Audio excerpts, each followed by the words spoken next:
Hello, welcome back to my channel. So I wanted to make a quick video talking about Thomas Hardy's novel, Return of the Native. I finished reading this a couple of days ago, and so it's been sitting with me ever since. And I just wanted to make just a really quick video to talk a little bit about it. It's an absolutely beautiful novel. I really enjoyed it. It's incredibly similar in style to Jude the Obscure, I feel. It's a very similar sort of doomed from the start narrative. Of course, that really can be applied to almost all of Thomas Hardy's novels. They all seem to be doomed from the beginning. But particularly with this novel, the way it's set up, the way we are given this introduction of Egdon Heath, which is the landscape, the moor, where this story in its entirety takes place. And it's described in the first chapter. The entire first chapter is dedicated to the description of Egdon Heath, which is re-described time and time again throughout this novel. Multiple times throughout this novel, we are reacquainted with the landscape of Egdon Heath. In many ways, the story's main character seems to be this landscape. It seems to be this moor, this Egdon Heath. The way it's described, it plays a role within the story just like a character does. At the beginning, we are told that it is this incredibly gigantic geological wonder formed thousands of years ago, and it connects you with all of the humans who have wandered it before you, and it's described as adding an extra hour to the night. And really, you just get this sense of it being very dark, sort of bleeding the life out of everything that wanders across it. Quite a depressing picture. And throughout the novel, this landscape sort of shifts, and occasionally the sun breaks through and it brightens up, and occasionally it gets even darker and darker and darker. And as the landscape shifts, the fortune of the characters shifts, and sort of their plight either lightens up or weighs even heavier upon them. As for our human characters that we have in this novel, we have four characters, and the novel basically is the intertwining of these four individuals' lives, the decisions that they make that impact each other, ultimately impact them in a incredibly bleak sort of way.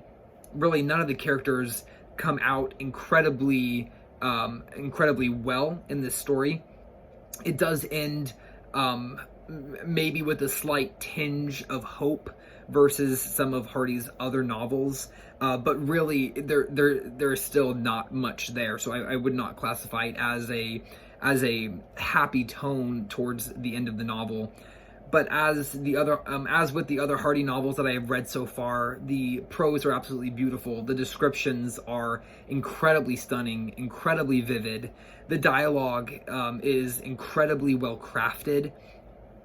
I feel that the dialogue in Jude the Obscure was slightly more sophisticated than the dialogue present here in The Return of the Native, but still the dialogue between characters is incredibly enjoyable to read.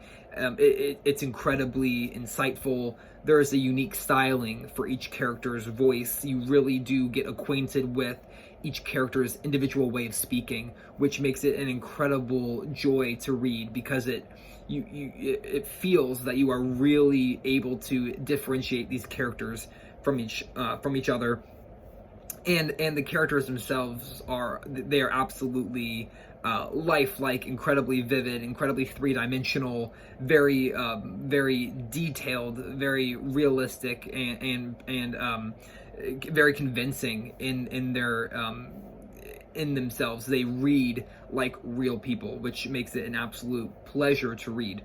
And it's not too long either, so I was able to read it in 2 or 3 days. It's quite a bit shorter than Jude the Obscure, and so it's not quite as a time commitment as Jude the Obscure, where you're spending so much time in this very depressing story. It's equally as depressing, but it's a bit of an easier book to get through, I would say. It's not quite as much invested time to complete it as with some of Hardy's other novels that I have read, but absolutely enjoyed it. I'm very glad that I picked it up. It was a worthwhile read. I feel that it's one where you're able to read it multiple times and draw something new out of it each and every time that you read it, which is something incredibly special that doesn't happen all the time.